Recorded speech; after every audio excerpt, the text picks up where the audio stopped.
Okay.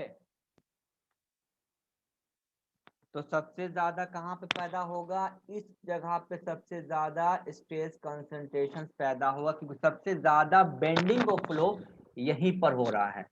Okay है। फिर अगर तुमको अगला एग्जांपल दें हम, जैसे कि ये मेरा मटेरियल हो गया। अब लेकिन क्या है भैया, मटेरियल मिल गया हमको, यहाँ पे बनाना है एक ठो नोच, मतलब इस तरह का नोच बनाना है। ओके है, मतलब यहाँ से हटाना है। तो अब फ्लो कैसे जाएगा, तो फ्लो तो मेरा जा रहा है ऐसे, लेकिन क्या हुआ अचानक यहाँ पे डायरेक्शन ऑफ फ्लो चेंज हो गया। फिर यहाँ से गया, फिर ये डायरेक्शन ऑफ फ्लो एनालॉजी,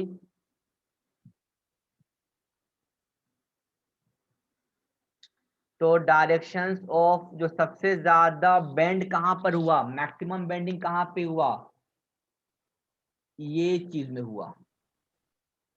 उसके बाद इसके बाद यहाँ पे हुआ, फिर उसके बाद यहाँ पे सबसे कम यहाँ पे हुआ। तो मटेरियल जितना ज्यादा दूर चला जाएगा तो जो मेरा बेंडिंग है उतना ही कम होता चला जाएगा। तो यहाँ Yes, sir. पे स्ट्रेस कंसंट्रेशन सबसे ज्यादा पैदा होगा, वही इस यहाँ पे तुमको मतलब था। अगला यहाँ मतलब समझाएंगे कि यहाँ पे दो तरह की, जब हम स्ट्रेस कंसंट्रेशन बात करेंगे तो यहाँ पे एक नॉर्मल और एक लोकलाइज्ड स्ट्रेस होता है। नॉर्मल का मतलब हो गया जो नॉर्मल एरिया पर होता है। लोकलाइज का मतलब हो गया जो सबसे ज्यादा जहाँ पे बेंडिंग ऑफ फ्लो हुआ, जो वहां पे जो स्ट्रेस मिला उसी को बोलते हैं लोकलाइज्ड स्ट्रेस। मतलब कि एब्रप्ट चेंज डिसकंटिन्यूटी के पास जो रहा मेरा स्ट्रेस पैदा हुआ उसी को बोलते हैं लोकलाइज्ड स्ट्रेस या नॉर्मल स्ट्रेस। मेरा एक सवाल है कि नॉर्मल स्ट्रेस ज्यादा बड़ा होता है कि लोकलाइज्ड स्ट्रेस ज्यादा होता है? तो चलो इसको भी, लोकलाइज ज्यादा बड़ा होता है। देखते हैं कैसे हम लोग हैं। मान लो कि लोकलाइज का मतलब हो गया कि यहाँ पर जो स्ट्रेस पैदा हुआ तो इसका एरिया कितना होगा, इसका एरिया कितना होगा। तो ये देखो मान लो कि यहाँ पे एरिया तो ए था, तो जो फोर्स तो हम पी, तो स्ट्रेस कितना पैदा होगा, पी बाय एरिया पैदा होगा। Yes, sir. जैसे हम इस सेक्शन पे बात करेंगे, इस सेक्शन पे एक्स एक्स सेक्शन पे, तो यहाँ पे स्ट्रेस क्या पैदा होगा, फोर्स तो सेम ही है, एरिया कितना होगा, माइनस पाई में घट जाएगा सर, पाई आर स्क्वायर। हाँ जैसे मान लो कि इसका अगर डायमीटर मेरा डी है तो कितना होगा, A minus pi by 4d square. Yes, sir. तो बताओ एरिया घटा कि बढ़ा, घट गया सर। गया सर। Area घट गया सर. जब एरिया घटा तो स्ट्रेस क्या हुआ, बढ़ गया सर। तो लोकलाइज Area स्ट्रेस ज्यादा होता है। तो अब सवाल के जब हम डिजाइन करेंगे तो ये मान के चलेंगे कि अगर नॉर्मल स्ट्रेस पर डिजाइन कर रहे तो हम ये जानेंगे भाई कास्टिंग बहुत अच्छा हुआ, कोई डिफेक्ट नहीं है, क्योंकि मैन्युफैक्चरिंग करना मेरा काम नहीं है, मेरा काम है डिजाइन करना, क्योंकि अभी हम डिजाइन मशीन एलिमेंट पढ़ रहे हैं। तो ये टाटा कंपनी जो दिया है ये दे के दिया भैया कोई डिफेक्ट नहीं है हमारे पास है। तो ये सबसे पहले ये कंफर्म कर लेना कि भाई जो मटेरियल मिल रहा है वो बहुत अच्छा मिल रहा है, अच्छा कंपनी का मिल रहा है, कोई डिफेक्ट नहीं। अगर ऐसा हुआ उसके अंदर होल रह गया अचानक, कोई मतलब कि इसके अंदर कोई गैस भरा हुआ, हवा भरा हुआ है, डिफेक्ट है, तो ये बहुत ज्यादा खतरनाक हमारा हो जाएगा। ठीक है नहीं है? तो मटेरियल कहाँ से टूटेगा, नॉर्मल टूटेगा कि लोकलाइज से टूटेगा, लोकलाइज है सर। Localized से टूट जाएगा. टूट जाएगा। तो अगर मेरा यहाँ पे नोच है, ये नोच है, तो मटेरियल जो टूटेगा जब हम बेंडिंग लगाएंगे, मोमेंट लगाएंगे इसको इधर इधर, तो कहाँ से टूटेगा, नॉट से सर. Not sir. क्योंकि सबसे ज्यादा स्ट्रेस यहीं पे पैदा हुआ। ओके। तो अगर तुम लोग के पास चौक वोक रहता है, बोर्ड वाला चौक, देखो एक चौक हम लेते हैं तो बड़ी गड्ढा, उसके चौक के अंदर बड़ी छोटा सा गड्ढा रहता है। Porous. तो मतलब वो सब क्या, वो सब कास्टिंग डिफेक्ट है, लेकिन जब हम तोड़ेंगे तो टूटेगा वहीं से जहां सबसे बड़ा होल होगा। Yes, sir. ओके। ओके, फिर अगला पॉइंट अब हम आते हैं इसके परिभाषा पे कि आखिर क्या होता है स्ट्रेस कंसंट्रेशन का परिभाषा। It is a localisation of the high stresses due to abrupt changes of the cross section. अब समझ में आ गया होगा कि इसका डिफिनेशन क्या है। Yes sir. ओके, अब इसी जो डिफिनेशन हो गया है, इसी डिफिनेशन के अनुसार एक फैक्टर आता है स्ट्रेस कंसंट्रेशन फैक्टर। ये फैक्टर क्या होता है, ये फैक्टर असर बताता है, ये वाला को हटा देते हैं जो बिल्डिंग बिल्डिंग बना है।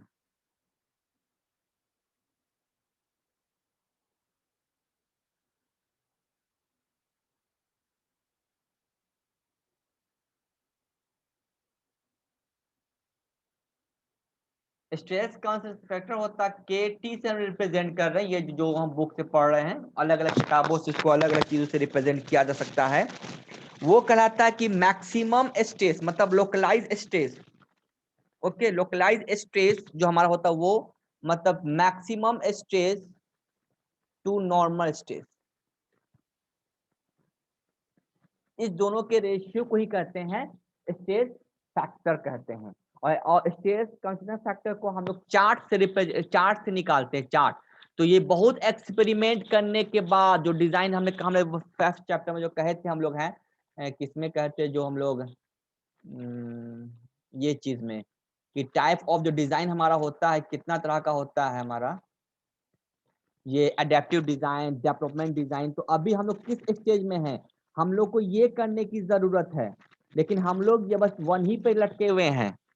अडेप्टिव में जो पुराना किया हुआ है उसी के ऊपर काम कर रहे हैं, कुछ नया हम लोग नहीं सोच पा रहे हैं, क्योंकि जो जो चक्की का आटा खा रहे हैं वो आटा में कमी कुछ लगता है, कुछ प्रॉब्लम है, इससे दिमाग नहीं बढ़ रहा हम लोग का है। Yes, sir. हाँ, और खास के टीचर लोग का, उसमें हम भी शामिल हैं, क्योंकि हम लोग भी कुछ नया चीज नहीं बता पा रहे हैं, क्योंकि स्टूडेंट को नया नया चीज बताने की जरूरत है। हम लोग भी बस एसएससी गेट ईएस निकालो, चुपचाप से सरकारी जॉब लो, शादी ब्याह करो और जिंदगी सेटल हो जाओ। लेकिन ये बहुत अफसोस की बात है कि हमें भी कुछ नया चीज करना चाहिए। तो जितना ब्लेम तुम्हारे ऊपर है उतना ब्लेम मेरे ऊपर भी है कि हम लोग भी कुछ नया चीज नहीं कर पा रहे हैं। तो वही घसीटा फसीटा चीज ही हम लोग लेके चल रहे हैं, बहुत अफसोस की बात है। ओके, तो ये चार्ट ऑलरेडी बना हुआ है, कई लोगों का मेहनत से बना हुआ चार्ट मेरा है। ओके है, तो ये चार्ट दिखा रहा अलग अलग, ये जो ये हो गया फैक्टर का रेशियो, ये इस मटेरियल के बना हुआ है, अलग अलग मटेरियल के लिए अलग अलग फैक्टर्स होगा मेरा। ओके है, तो ये हम यहाँ से किसी भी पॉइंट पे यहाँ पे देखो, तो कैपिटल डी स्मॉल डी का रेशियो हो गया, कैपिटल डी स्मॉल डी का रेशियो, ये हो गया कैपिटल डी, ये हो गया स्मॉल डी का रेशियो। ओके, तो उसके रेशियो के रिस्पेक्ट में हम फैक्टर को कैलकुलेट करते हैं हम लोग हैं। तो ये था मेरा तुमको स्ट्रेस कंसंट्रेशन फैक्टर्स हम लोग यहाँ पे हो गया है। अब देखो ये डायग्राम को तो देख लेते हैं हम लोग हैं। इस डायग्राम को क्या बताया जा रहा है कि यहाँ पे सेम है डब्ल्यू डब्ल्यू जो होल कर दिया गया था। तो देखो कि यहाँ पे क्योंकि सबसे ज्यादा बेंडिंग तो यही था हुआ है, Yes, sir. Yes sir. तो सबसे ज्यादा बेंडिंग Yes, यहाँ sir. पे हुआ है। तो यहाँ पे मेरा मैक्सिमम स्ट्रेस, ये लाइन दिखा, मैक्सिमम स्ट्रेस यहाँ पे ही हो रहा है। Okay, yes sir. जैसे जैसे हम इसके दूर जाएंगे तो बेंडिंग फ्लो कम होता चला जाएगा, तो स्ट्रेस कम होता चला जाएगा। ओके है, ये चीज था। Yes, sir. यस और सर। यहाँ पे जो तुमको जो दिखा रहा है, ये जो जो सिग्मा नॉट दिखा रहा है, ये बता नॉट मतलब इस सबका एवरेज शो करेगा, मतलब मैक्सिमम मिनिमम, ये मिनिमम हो गया, तो ये सबका बताएगा एवरेज को, जो कि इस क्रॉस सेक्शन एरिया का नॉर्मल को बताएगा। तो इसी सेक्शन पे जो नॉर्मल स्ट्रेस हुआ और इसी सेक्शन पे सबसे मैक्सिमम स्ट्रेस हुआ, तो नॉर्मल स्ट्रेस हुआ यही जो सबसे छोटा एरिया हुआ, छोटा एरिया तो यहीं पे हुआ, तो इसी एरिया पे यस सर। जो एवरेज वैल्यू हुआ नॉर्मल स्ट्रेस और मैक्सिमम, इसी दोनों के रेशियो को हम लोग कहते हैं स्ट्रेस कंसंट्रेशन फैक्टर। अब सवाल यहाँ पे है कि ये क्यों करते हैं, और ये जो फैक्टर है इसको कैसे हम लोग मिनिमम मिनिमम कर सकते हैं। जैसे मान लो कि ये हमारा मटेरियल्स हुआ है, हम बस एक ठो करके हम यहाँ पे छोड़ देते हैं। जैसे मान लो कि यहाँ पे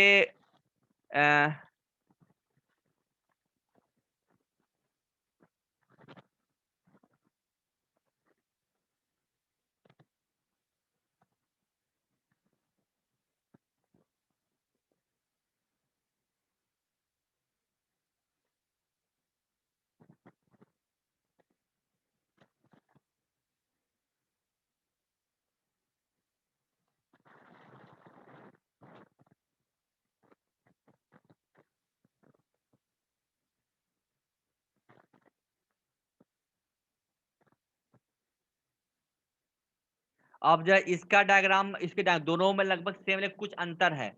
जब यहाँ पे फोर्स हम अप्लाई करते हैं, पी फोर्स, यहाँ पे जब पी फोर्स अप्लाई करते हैं तो देखो कि यहाँ पे ऐसे किया और सीधे डायरेक्ट ऐसे उतर गया।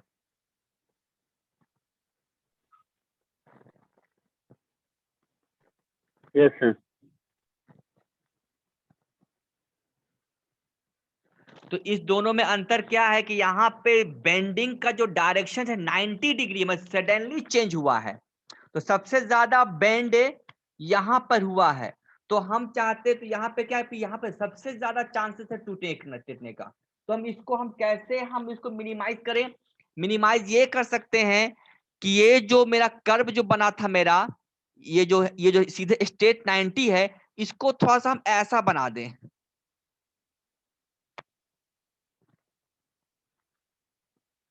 उससे क्या होगा? उससे ये होगा कि जो बेंडिंग का जो 90 डिग्री मतलब था वो क्या, देखो थोड़ा सा ऐसा बन रहा है। Yes sir. तो इससे क्या हुआ कि जो टूटने का क्षमता इसमें था, इसमें थोड़ा सा कम हो गया है। क्योंकि मेरा तो हमको ऐसा मटेरियल ही चाहिए शाफ्ट के लिए, कुछ डिजाइन के लिए। तो ये तो मेरा तय बनाना तय है, लेकिन थोड़ा सा हम कर्व करते हैं, इसी को बोलते हैं फिलेट,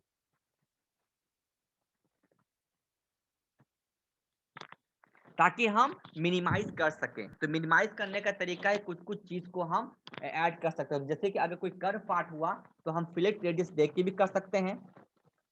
चलो एक चीज और, मान लो कि अगर नॉच बनाना है, छोड़ो इसको, अगर नॉच बनाना है तो एक नॉच हमको चाहिए, एक नॉच मेरे लिए इंपॉर्टेंट है डिजाइन में, एक नॉच मुझे चाहिए।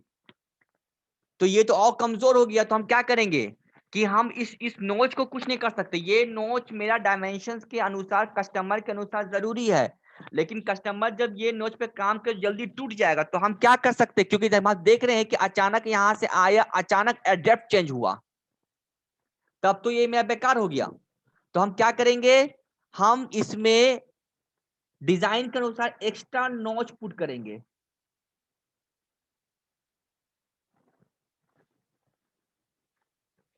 कस्टमर को सिर्फ यही नोच चाहिए, लेकिन ये नोच हम एक्स्ट्रा दिए। क्यों दिए? जब फॉलो होगा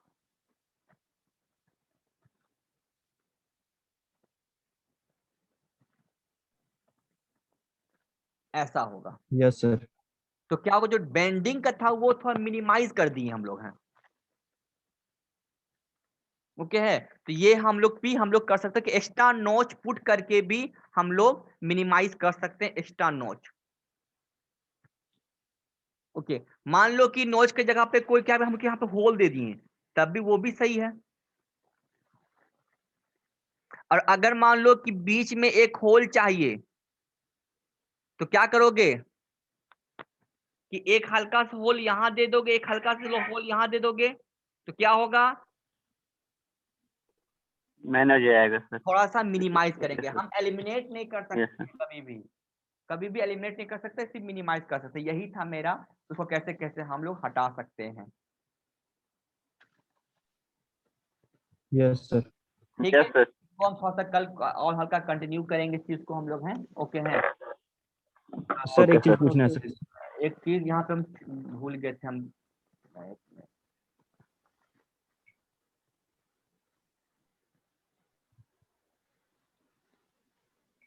ये जो हम कल डिस्कस किए थे हम लोग, क्या बोलते हैं कि फैटिग स्ट्रेंथ, उसमें 2 पॉइंट हम डिस्कस नहीं कर पाए थे। एक पॉइंट था कि 1000 साइकिल पर, मतलब 1000 साइकिल चलता था मेरा फैटिग स्ट्रेंथ पे, तो मैक्सिमम स्ट्रेस एम्पलीट्यूड वो लगभग 0.9 times of the ultimate strength मिल जाता है। मतलब मैक्सिमम एम्पलीट्यूड से जो ए है उसका जो वैल्यू होता है वो 0.9 टाइम्स ऑफ अल्टीमेट स्ट्रेंथ मिलता है एक्सपेरिमेंट करने पर।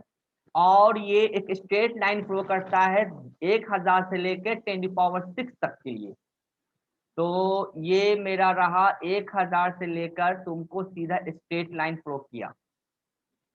तो ये लाइन कैसा, ये इक्वेशंस ऑफ लाइन है, ये इक्वेशंस ऑफ लाइन हुआ। तो ये पॉइंट कहलाया 1000⁻³ और ये कहला गया 10⁶ फॉर स्टैंडर्ड। तो ये जो मेरा पॉइंट मिला है, ये पॉइंट जो मैक्सिमम 1000 पे ये 0.9 SU2 अल्टीमेट स्ट्रेंथ के बराबर मिल जाता है इसका पॉइंट, मतलब 1000 पे इसका स्ट्रेंथ हमारा एम्पलीट्यूड जो स्ट्रेस है वो मिल जाता है 0.9। इक्वेशन ऑफ लाइन जो y = mx हम लोग पढ़ते हैं, इसको अगर लॉग के टर्म में लिखा जाएगा तो लॉग के टर्म में हम ऐसे लिखते हैं। किस लिए लिखते हैं? क्योंकि यहाँ पे 10⁻³ है, 10⁻6 है, तो इसका सॉल्यूशन इजी के लिए हम लोग लॉग का यूज करते हैं, क्योंकि हम जानते हैं लॉग का पावर 10⁻3, इसका आंसर कितना होता है? 3 log 10 3 log 10 और यस log सर 10 का वैल्यू कितना होता है? 1। 1 होता है सर ओके, तो इजी कैलकुलेशंस के लिए, रिमेंबर इजी कैलकुलेशंस के लिए हम कैसा करते हैं, और कोई इसके पीछे कहानी नहीं है। तो अब यहाँ पे लॉग पुट करो तो क्या होगा? log y = log a plus k and log x, yes sir ठीक है ना? इसी पे न्यूमेरिकल बनता है। log y क्या रिप्रेजेंट कर रहा है? log y रिप्रेजेंट कर रहा है ये चीज y, मतलब कि हमारा रिप्रेजेंट कर रहा है जो फैटिक स्ट्रेंथ रिप्रेजेंट कर रहा है y, तो y रिप्रेजेंट कर रहा है फैटिक स्ट्रेंथ, और x क्या रिप्रेजेंट कर रहा है? x रिप्रेजेंट कर रहा है साइकिल्स। ये साइकिल हुआ एक्स वाई, तो एक्स वाई मतलब ये हो गया y, ये हो गया x, तो एक्स वाई को रिप्रेजेंट करा, और फिर ये सब सारा कांस्टेंट पार्ट है जिसे हम लोग सॉल्व करके न्यूमेरिकल करते हैं। तो न्यूमेरिकल करना देखेंगे, अगर कर पाते तो कर पाएंगे, नहीं तो फिर कोई इतना एग्जाम में ऐसा कोई क्वेश्चन नहीं आने वाला है। तो आज का डिस्कशन था क्रीप स्ट्रेस कंसंट्रेशंस। थोड़ा सा कुछ और बचा हुआ होगा, हम देख लेते हैं क्या बचा, लेकिन उम्मीद कर मैं इतना ही काफी है। इसको कैसे कैसे हटाते हैं, एक दो एग्जांपल देके, और इसको हम कल की क्लास में खत्म कर देंगे। सर एक रिक्वेस्ट है सर। हाँ, रिक्वेस्ट बताओ क्या है? सर फैटिग और क्रिप का जो नोट्स आप जो अभी दिखा रहे हैं सर, इसको डाल दीजिएगा ना मूडल में, Moodle सर में क्योंकि already अपलोडेड नहीं है वो। लगता है हम डाल चुके हैं। सर कल देखे थे तो नहीं था उसमें। तो है मोहित है। हम फिर चेक कर लेते हैं, फैटिग का है। फिर हम डाल देंगे, है। ठीक है ना? देखो हम फिर बार बार हम रिपीट कर रहे हैं, ये जो नोट्स है दुनिया के हर जगह पे अवेलेबल है, तो नोट्स तो यस सर। कहीं से भी मिल जाएगा। सवाल ये है कि असल क्या कहना चाह रहा है। रट तो लेंगे, लेकिन जब क्वेश्चन पूछेगा ऑब्जेक्टिव तो कहाँ फंसेंगे हम लोग हैं। तो ये थोड़ा सा हम बार बार यही कोशिश करते हैं कि इसको समझने की कोशिश करो, ठीक है ना? ऐसे नोट्स हम यहाँ पे अपलोड कर देंगे, नोट्स कोई बड़ा चीज नहीं, नोट्स हर जगह मौजूद है, तो उसको तुम लोग कर सकते हो, अपना बना सकते हो, और हम नोट्स ऐसे मूडल में अपलोड कर देंगे। हम ऐसा हर जैसे क्लास के बाद हम अपलोड कर ही देते हैं। ओके, ठीक है, तो क्लास को हम ऑफ करते हैं। Thank you sir thank you sir. Thank sir. अच्छा, थैंक यू क्यों बोलते हो जी तुम लोग?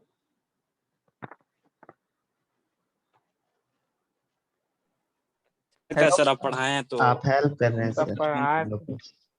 हम हेल्प कहाँ किए तुम लोग का?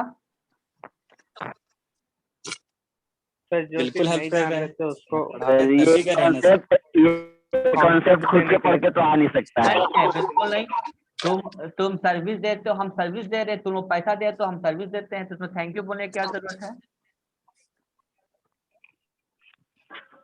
सर वो अपनी जगह पे है, अब वो कैसे अपनी यहाँ पे तो है कि पैसा दे रहे इसके वजह से सर, इसलिए कि तो लोग इसी तरह से नहीं पढ़ाते हैं सर, जो कर देते हैं और जितना बेहतर तरीके से करते हैं उतना बेहतर अच्छा, तरीके से सब लोग नहीं करते हैं सर। मतलब कि हमको तारीफ सुनने के लिए हम सब पूछते हैं ना, कि तुमने तारीफ कर दिया। एनीवे, चलो कोई बात नहीं, मजाक का बात था। ओके, हम क्लास में ऑफ कर रहे हैं। Okay, okay sir. Okay sir. Attendance भेज दोगे Okay, आपको? sir. अटेंडेंस भेज दोगे आपको? Yes sir.